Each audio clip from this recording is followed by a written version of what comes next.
Importantíssimo esse evento, doutor Patrick. Realmente tem que ter coragem para fazer. Você citou ontem, não é? Toda vida que a gente faz um evento, as pessoas não sabem o trabalho que dá, um trabalho enorme, mas é isso mesmo, ser relevante dá trabalho, não é?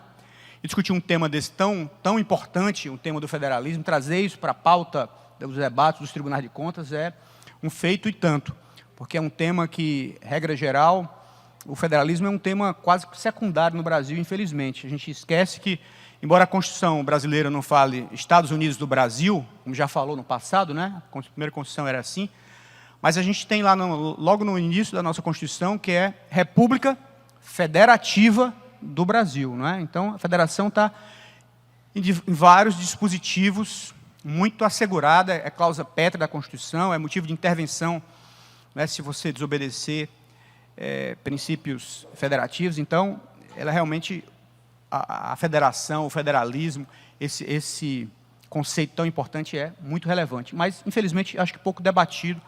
Que bom que o doutor Patrick traz essa discussão para esse fórum, para esse fórum dos tribunais de contas. E boa parte do que eu vou discutir aqui, gente, claro que eu estou sempre refletindo e atualizando e reescrevendo, mas está nesse livro aqui, fazer propaganda do doutor Luiz Cláudio. Esse livro foi publicado pela editora Fórum, Federalismo e Democracia em Tempos Difíceis. Eu faço essa propaganda porque, conselheira Rosa, porque quem escreve livro, acho que o principal objetivo não é escrever, que as pessoas leem, né? E de vez em quando eu faço isso, Patrick, e dá certo. Outro dia o doutor Marcílio disse que tinha comprado o livro. Eu fiz uma propaganda assim, como estou fazendo agora, ele comprou o livro. E quanto mais esse livro for vendido, mais o doutor Luiz Cláudio vai comer feijão subsidiado, né, doutor Luiz Cláudio? Então, gente, mas é isso que eu vou debater hoje. O federalismo e o controle externo no Brasil.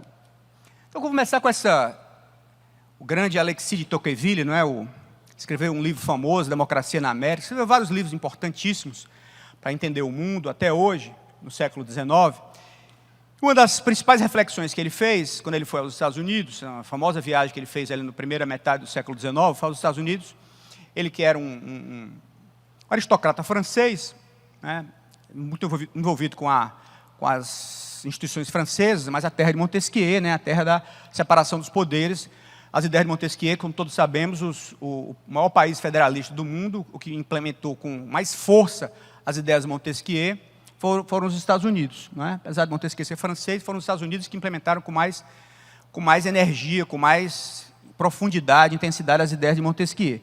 E o Alexis de Tocqueville tem essa grande reflexão, que eu gosto muito, eu gosto sempre de citar. Vou me pedir a vocês licença para ler, porque eu acho muito importante, que trata exatamente sobre isso, Patrick, que a gente vai falar aqui, que a gente tem falado, que você, no seu belo discurso de ontem, você falou. Nas grandes nações descentralizadas, o legislador é obrigado a dar às leis um caráter uniforme, que não comporta a diversidade dos lugares e dos costumes. Nunca estando a par dos casos particulares, ele só pode proceder por regras gerais. Os homens são obrigados, então, a se dobrar às necessidades da legislação, porque a legislação não sabe se acomodar às necessidades e aos costumes dos homens, o que é uma grande causa de tumulto e de misérias. Então é exatamente esse o ponto, gente. Por isso é a grande vantagem do federalismo. Esse conceito de ter unidade na diversidade, de respeitar as diferenças locais, de explorar as diferenças locais, a diversidade, a força da diversidade. Que você não engesse o país. Toda vez que alguém fala em padronizar o país, uniformizar o país, é um grande erro. Você perde a essência do federalismo, que é preservar as diferenças locais. E a gente vê isso em tantos casos, né, conselheira Rosa? Por exemplo, na culinária. Eu estava conversando ontem com alguns colegas aqui, alguns professores, e eles estavam dizendo, olha, é fruta tal que só tem aqui, não é? Por exemplo, o açaí se disseminou muito, né, que é tipo do norte, mas se disseminou muito. Mas algumas, ele estava falando bacuri. E fiquei curiosíssimo, não tinha provado ainda, fui numa sorveteria que tem aqui, provei, é delicioso, isso não encontro no Ceará. Que bacana ter diversidade, né? Um local tem uma comida própria, específica. Então, diversidade é isso, a força de um país grande é ter diversidade e deixar que a diversidade floresça. No campo da alimentação, mas também no campo institucional, dos experimentos institucionais, experiências que dão certo em determinados locais, devem ser preservadas naquele local. e não essa necessidade de uniformizar o país, ser tudo igual. Todos os lugares têm que seguir exatamente o mesmo padrão. É um grande erro que não é compatível com os princípios do federalismo, e é isso que dizia Tocqueville. Se você decide tudo centralmente, decide tudo em Brasília, como tem que ser no Pará, no Ceará, no Rio Grande do Sul, você vai fazer com que o Pará, o Ceará e o Rio Grande do Sul tenham que se adaptar às necessidades da lei, e não o contrário. A lei que se adapta às necessidades, a lei é feita para se adaptar às necessidades humanas, né? Às necessidades culturais. A lei é que se adapta ao homem, à sua vida, e não o contrário. Mas se você centraliza, cada um se obriga a seguir exatamente o que se determinou centralmente, e aí causa de tumultos, causa de misérias, causa de insatisfações e mesmo muitas vezes de desobediência às leis, porque elas são como viram um fim em si mesmo e não um fim para atender à cultura, os costumes locais. Então, as características básicas do federalismo, quem já estudou o assunto, sem querer dar aula desse assunto, não se trata disso, mas apenas para rememorar, ela tem repartição de competência, que é muito importante, porque diferente do Estado unitário, quem vai, por exemplo, conhece bem o Estado português, né, que é um Estado unitário, tudo lá é delegado, tem um poder central, e nas cidades, né, no Porto, por exemplo, a gente foi à Ilha da Madeira outro dia, né, ali tudo é delegado do poder central. Aqui, no federalismo não há delegação, há repartição de competência. A competência do Tribunal de Contas do Estado do Pará, ou do Tribunal de Contas do município do Pará, ela não é delegada pelo Tribunal de Contas da União. Lá é uma delegação. Olha, eu estou descentralizando, quem delega pode tirar a delegação. Aqui não, aqui repartiu competências. Competências são distintas e não há delegação. A indissolubilidade do vínculo federativo, né? Às vezes há liberdade para se vincular, mas não para se separar. Não pode ter secessão. Há várias experiências do mundo, tentativa de secessão, por exemplo, houve na Espanha há pouco tempo, que não é bem a Espanha não é exatamente uma federação típica, mas houve no Canadá, vez por outra, o estado de Quebec quer se separar, nos Estados Unidos houve no século XIX, e isso tem sido reafirmado. Claro que cada federalismo tem o seu modelo, mas, em geral, essa é uma regra que se aceita como uma regra geral, que o vínculo federativo ele é indissolúvel. A autonomia de cada Estado-membro, claro, e cada um com a sua própria Constituição, com competências próprias de cada Constituição. Então, a autonomia é um valor muito grande para o federalismo. A possibilidade de intervenção federal, porque isso também é importante, gente. Eu comecei falando do Alexis Tocqueville, mas tem um livro que eu sempre recomendo, que é um livro, quem gosta desse assunto, que não é sobre federalismo não, mas ele toca sobre isso também. Um italiano muito famoso, muito interessante, chamado Ítalo Calvino, um escritor, no final da década de 50, do século XX, ele foi fazer uma viagem aos Estados Unidos, ficou 6 meses, 1 ano lá, parecido com a de Tocqueville, que Tocqueville tinha feito na primeira metade do século XIX. Ele fez isso já 100 anos depois, um pouco mais de 100 anos depois, no final da década de 50. E ele ficou maravilhado, conselheiro Luiz Cunha, com os Estados Unidos, Ítalo Calvino. Nunca tinha ficado tanto tempo lá. E com Nova York, ele achou uma cidade maravilhosa, a efervescência, cultura de Nova York, tudo acontecendo ali, que civilização, que próspera, florescendo, e ele ficou encantado. Ele começou a rodar pelo país, conselheiro Rosa, Ítalo Calvino. Chegou mais ao sul, ele disse, gente, que é isso? Um país tão vibrante, tão moderno, tão farol do mundo lá em Nova York, e tão atrasado aqui no sul. E ficou impressionado com a segregação racial. Como é que pode isso, a segregação racial enorme lá? As pessoas, escolas separadas, banheiros separados, negros não podiam ter acesso a esses lugares. E o que chamou muita atenção dele foi isso. Gente, esse federalismo deles, essa autonomia está sendo levada longe demais. Porque alguém em Nova York, ou em Washington DC, que é a capital, não pode fazer nada contra o que está acontecendo de errado lá, nessa segregação toda, pleno século XX, né, segunda metade do século XX já, naqueles estados ao sul. Então, aquilo o impressionou muito. Ou seja, então também, por isso é que é importante isso, diversidade sim, mas tem que ter unidade. Então, por isso que tem a impossibilidade de intervenção. Existe diversidade importante, autonomia importante, mas alguns valores nacionais, alguns valores comuns têm que ser respeitados. Por isso a possibilidade de intervenção federal. Se o Pará, por exemplo, ou o Ceará, amanhã estiverem contra os princípios republicanos, o princípio da democracia, qualquer princípio desse, a prestação de contas para o Tribunal de Contas, por exemplo, o governador resolver que não vai mandar fazer prestação de contas, não é? Que é um princípio tipicamente republicano, há a possibilidade de intervenção federal. Não é? Como já houve no Brasil, por exemplo, no Rio de Janeiro, há pouco tempo, né, estava descontrolada a segurança pública, houve uma intervenção federal. Mas, de fato, é que isso, exatamente isso, porque é diversidade, sim, importantíssima diversidade, mas não são países separados. Há unidade, alguns valores básicos, alguns princípios básicos têm que ser respeitados no federalismo. Ser bicameral exatamente por isso, porque você vê o estado de Roraima tem o mesmo número de representantes que o estado de São Paulo, exatamente para equilibrar a federação. Nos Estados Unidos é a mesma coisa, 50 senadores, cada estado tem 2, independente de ser rico ou ser pobre. Outros modelos federais usam outro tipo de modelo, mas o brasileiro segue o americano nesse sentido.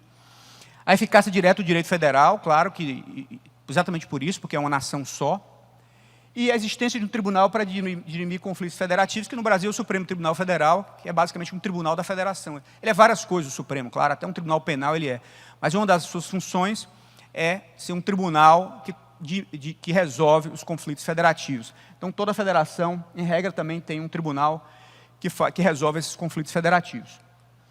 Então, os princípios, aqui é importantíssimo, que eu vou falar muito desse caso brasileiro aqui, princípios importantíssimos, esse princípio da subsidiariedade.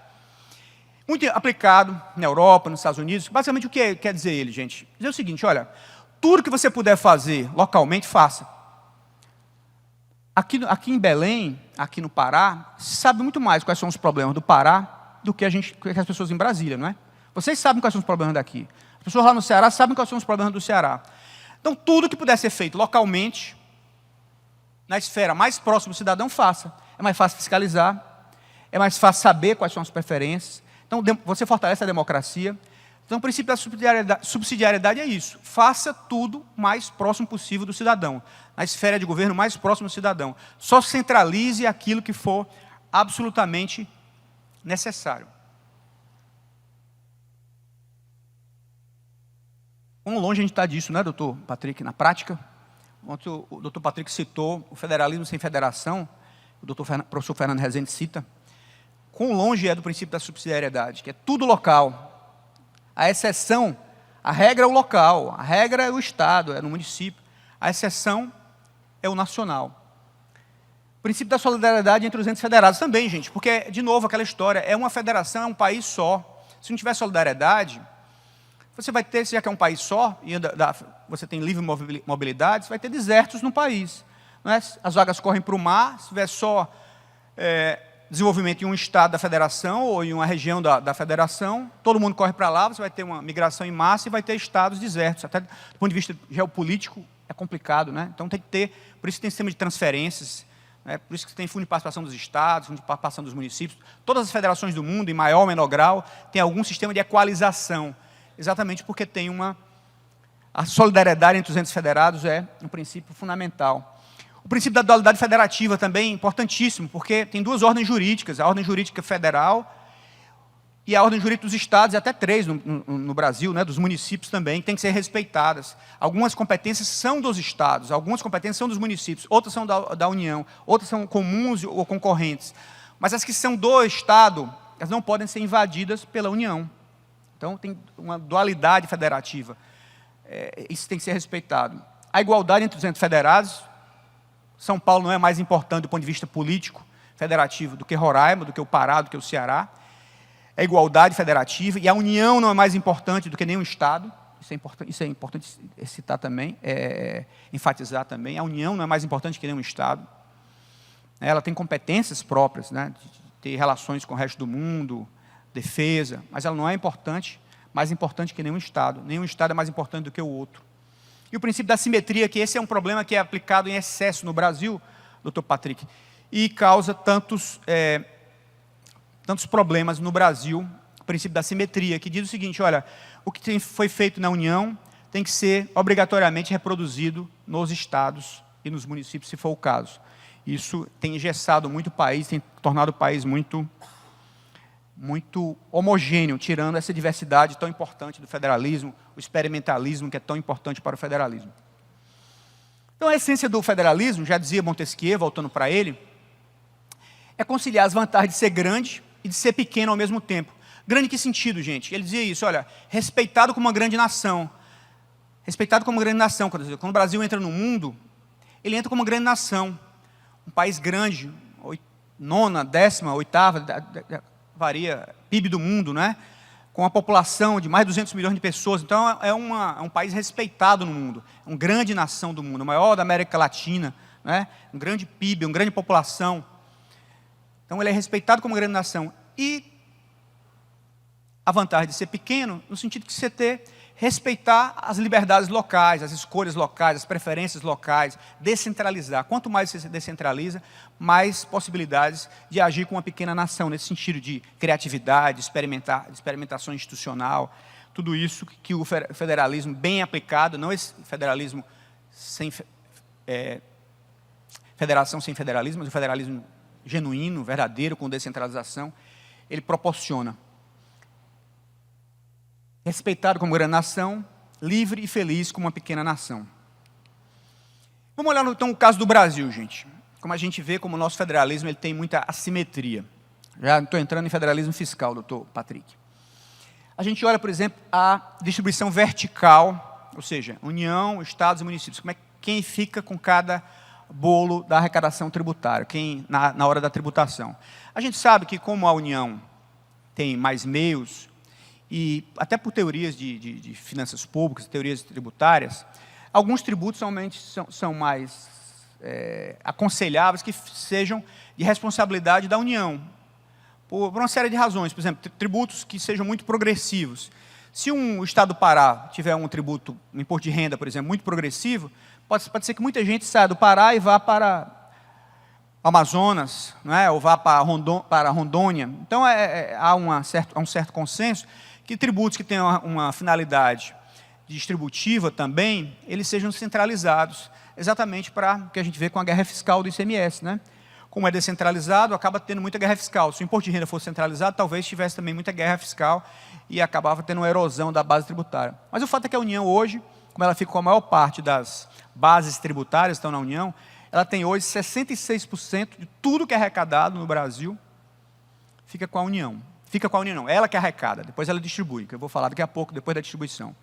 Ela arrecada 66%, os estados 26%, e os municípios, você vejam como bem menos, né? Menos de 7% é arrecadado diretamente pelos municípios com seus tributos, que o município tem ISS, IPTU, os tributos municipais. Então, é menos de 7%. Então, a maior parte, como a gente vê, nesse sentido, a União, aqui o federalismo brasileiro é muito centralizador.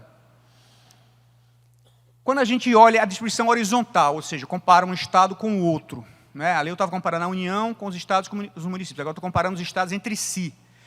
O estado mais rico da federação, o que mais arrecada, que é São Paulo, arrecada 173 vezes mais que o estado que menos arrecada, que é o estado de Roraima, o estado que menos arrecada. Vejam, eu falei de princípio da igualdade federativa, e é isso mesmo, cada um tem 3 senadores, né?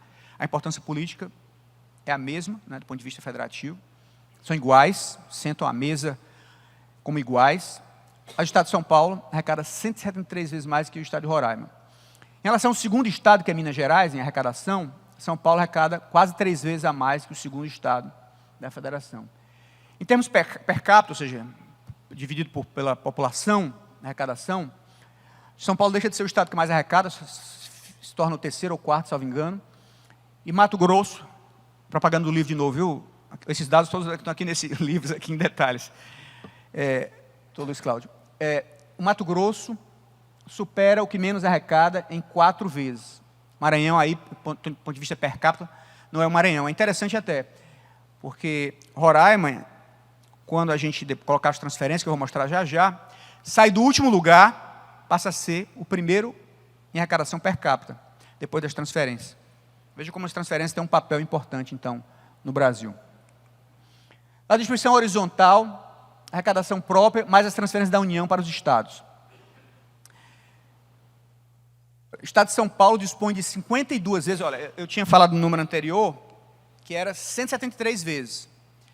Quando eu coloco as transferências da União, isso reduz para 52 vezes. Ainda é muita coisa, mas é muito menos do que era antes, não é? Menos de um terço do que era antes, o que dispõe o Estado de Roraima. Então, o sistema de transferência no Brasil funciona assim. E quem diz que não funciona, funciona. Não é perfeito, tem muitas imperfeições, mas ele funciona. O Estado de São Paulo dispõe de pouco mais de 2 vezes e meia o segundo Estado, Minas Gerais.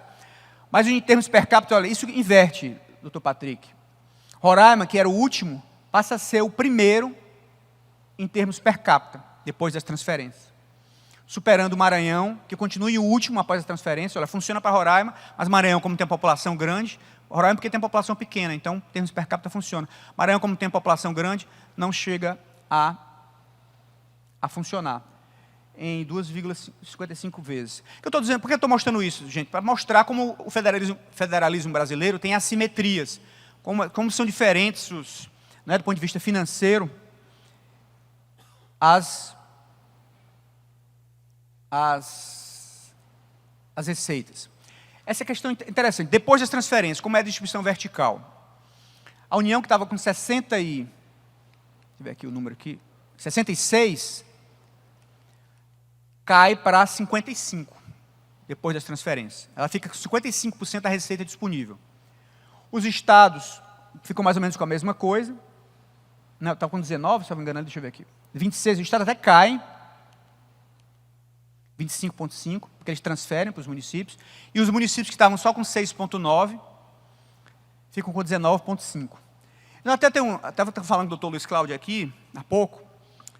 Isso é a receita disponível, gente. Então, eu tenho participado de alguns fóruns internacionais e tenho dito para as pessoas, olha, gente, se você falar só com o TCU no Brasil, falar com o pessoal da OCDE, enfim, vários fóruns internacionais, você está falando só com 55% da receita disponível. Para você falar com os outros 45%, você precisa falar com os estados, com os tribunais de contas dos estados e dos municípios.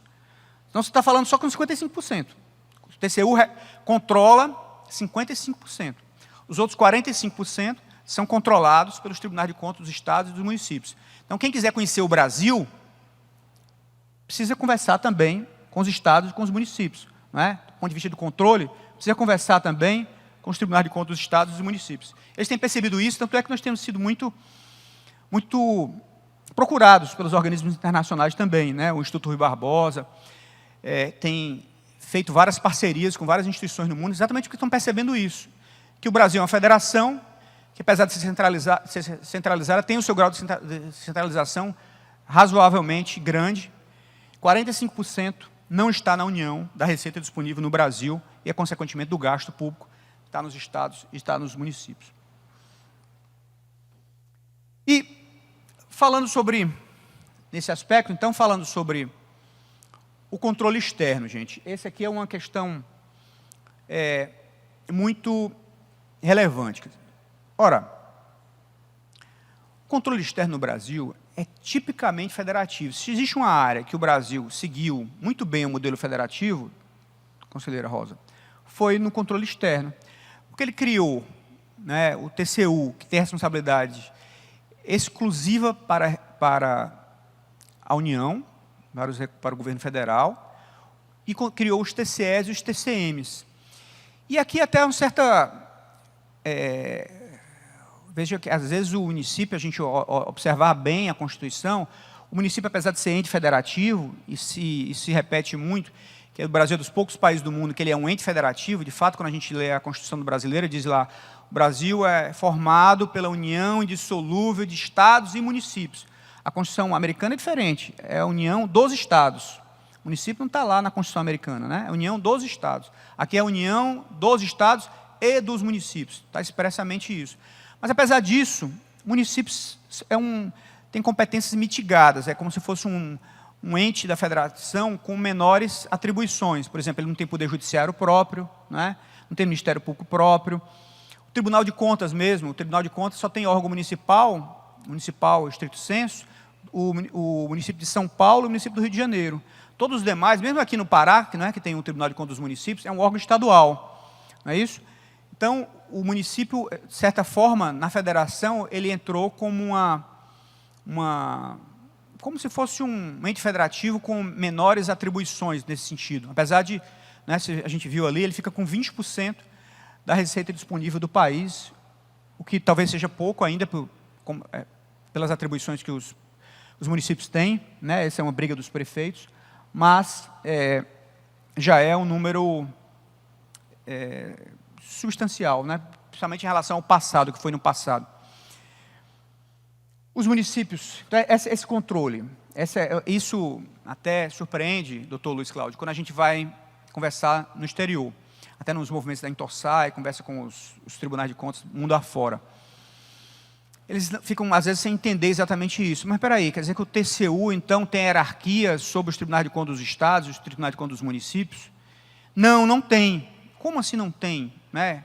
Não, porque o Brasil seguiu um modelo federativo, nesse aspecto ele respeitou muito esse princípio federativo.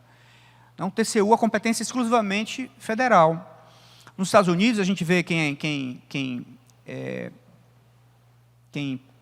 estuda, quem pesquisa o GAO, o Government Accountability Office, que é o equivalente ao TCU brasileiro, ele faz muita análise de gastos estaduais e gastos municipais. Né? O Government Accountability Office, o GAO americano, faz muita análise de gastos estaduais e municipais, diferentemente do TCU, que não tem competência para isso. A competência que a Constituição brasileira definiu para tudo relacionado a gastos estaduais e municipais é os tribunais de contas dos estados e dos municípios, não é? A não ser quando haja aquelas transferências que a própria Constituição estabeleceu assim, quando há um acordo, um convênio, ou instrumento congênere da União para os estados ou para os municípios, e a competência do TCU é preservada nesses casos. Mas nos demais casos, a competência totalmente dos tribunais de contas dos estados e dos municípios. E não há hierarquia, nenhuma hierarquia. Até, não sei se vocês recordam, assim que o ex-presidente Bolsonaro assumiu, eles providenciaram uma PEC, está tramitando, acho que foi arquivada agora, mas havia uma PEC que transformava o TCU no órgão recursal dos TCEs e dos TCMs em alguns assuntos sobre responsabilidade fiscal. A narrativa era o seguinte, lembro que a gente teve até com o ministro Paulo Guedes na época. Qual era a narrativa na época? Era o seguinte, olha, os tribunais de contas dos estados estão sendo uma interpretação muito flexível, muito condescendentes na interpretação da lei de responsabilidade fiscal, não estão sendo rigorosos o suficiente do espírito da lei. Então, nós precisamos uniformizar essas decisões pelo TCU, que é muito mais rigoroso do que os tribunais de contas dos estados e dos municípios na interpretação da LRF. E, claramente, quando se vê a Constituição brasileira, essa PEC era claramente inconstitucional, porque o TCU, que é um órgão exclusivamente federal, passaria a ser controlador de recursos estaduais e municipais, dando a última palavra sobre recursos estaduais e municipais, que era contra o princípio da autonomia federativa. Tanto é que isso não, apesar de alguns apoiadores, isso não prosperou, né? Se viu que era inconstitucional e que era inconveniente do ponto de vista político. E tudo são circunstâncias. O TCU é um órgão exemplar. Todos nós temos grande admiração, grande respeito. O ministro Bruno Dantas, presidente do TCU atual, esteve aqui ontem, fez uma palestra brilhante. Merece toda a nossa admiração, todo o nosso respeito, né? É um grande farol para a gente segue a jurisprudência do TCU frequentemente, cita, bebe muito da fonte do TCU. Mas vejam, senhores, quando houve uma grande deterioração fiscal no Brasil a partir de 2013, né, porque havia um entendimento político de que era importante isso, enfim, as forças políticas, o Poder Executivo, o Congresso Nacional resolveram mudar o patamar fiscal, ter menos superávit primário, por exemplo, né? O país passou a ter déficits primários a partir de 2013, todos os anos. O TCU não conseguiu impedir. Não conseguiu impedir. E aí a pergunta, ele foi feito para isso, para impedir isso, quando há consenso político de que se quer gastar mais, como agora, por exemplo, o presidente foi eleito, ele veio com a agenda social, não estou dizendo que ele vai ter desequilíbrio fiscal, mas ele tem um discurso claro, não é? De maior agenda social, maior gasto público, né, na área social, na área de infraestrutura, recuperar isso tudo para o país. Esse é o objetivo político, colocado nas eleições, eleito. Eventualmente pode ter déficits primários por isso, né, aumentar o nível de investimento público. Vai o TCU conseguir impedir isso, conselheira Rosa? Não. Foi feito para isso? Não. Né? No máximo que ele pode apontar, alertar, né? Mas ele não foi feito para conter quando há um consenso político. Por isso é que há um grande debate no mundo sobre regras fiscais, como agora está sendo proposto aqui. Recentemente, o ministro da Fazenda propôs um novo conjunto de regras fiscais, vai enviar agora para o Congresso.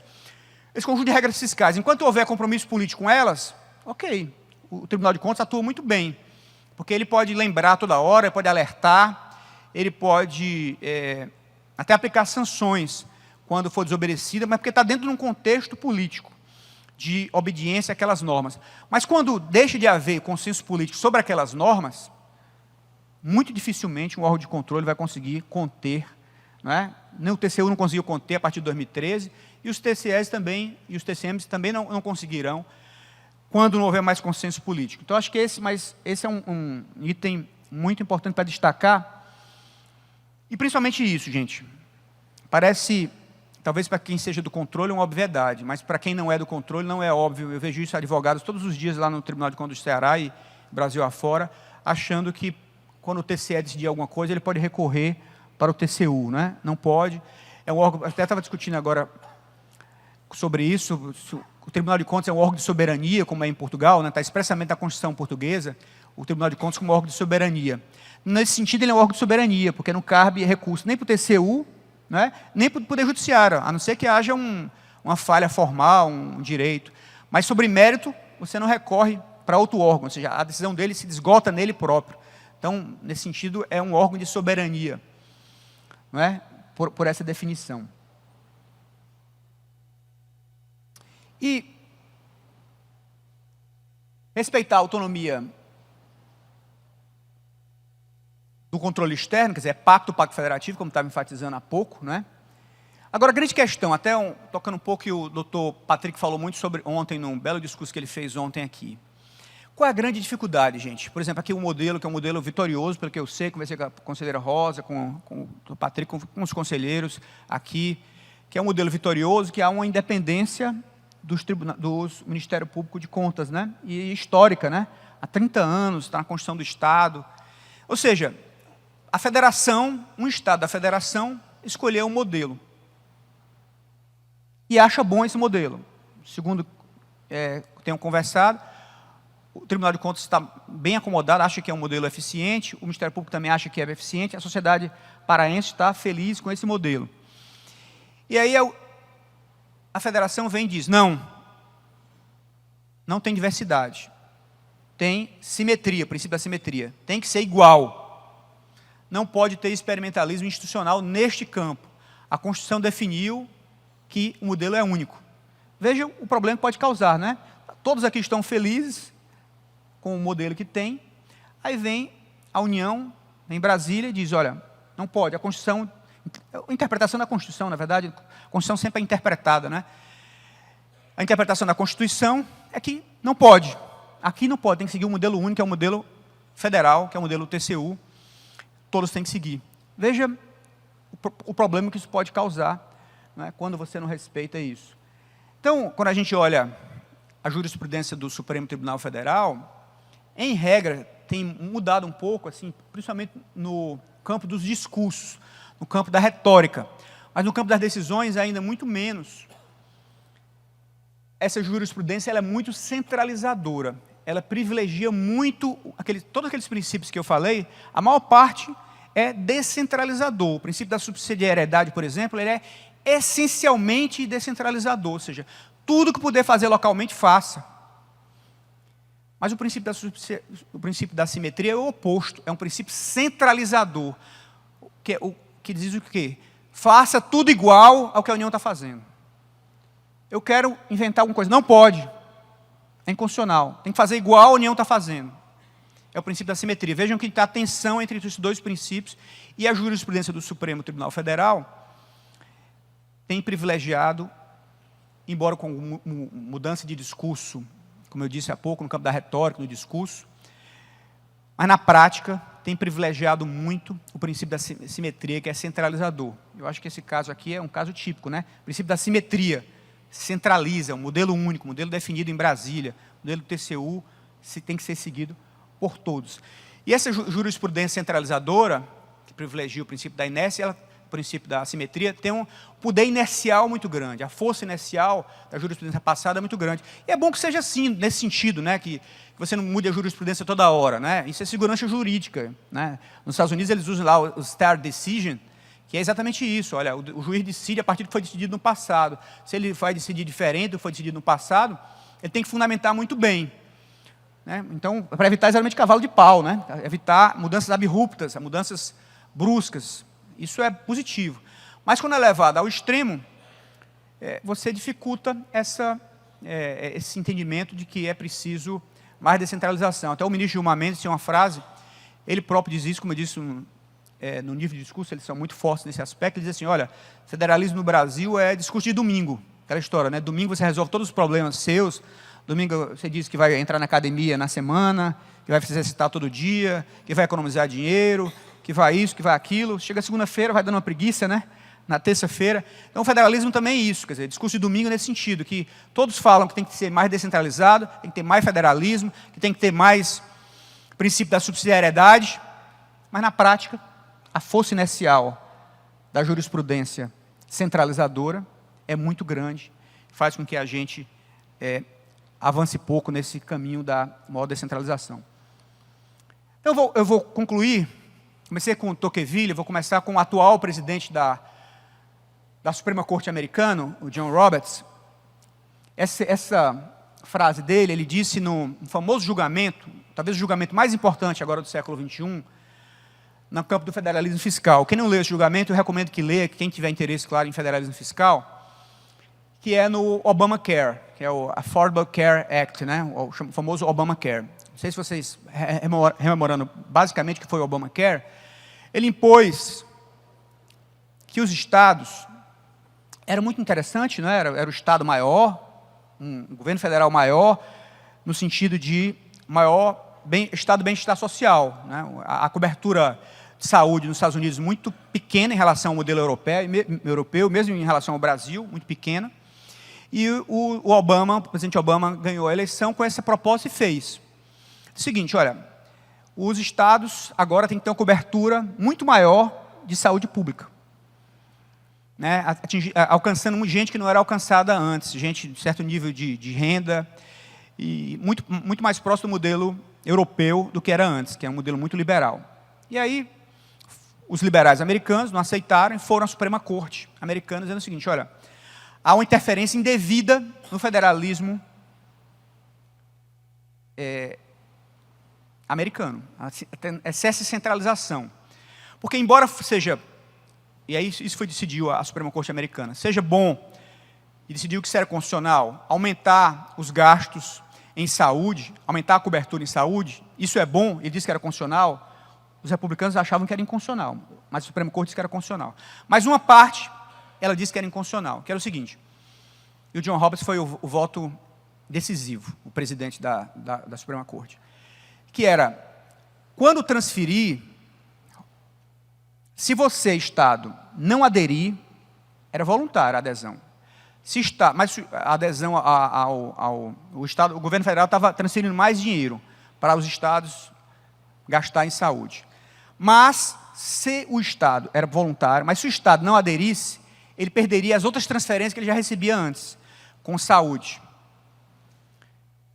Bastava ele aderir, ele continuava, mas se ele não aderisse, ele perdia a antes. Aí o que aconteceu? A Suprema Corte decidiu que aquilo era inconstitucional, porque ele estava impondo regras, impondo ordem aos estados. Isso feria a autonomia dos estados. Então essa frase aqui está no voto do John Roberts, que eu vou ler para vocês. Nunca se entendeu que a Constituição conferia ao Congresso Nacional poderes para que os estados sejam governados de acordo com suas instruções. Olha, dupla ordem jurídica. Essa que é a questão, dupla ordem jurídica.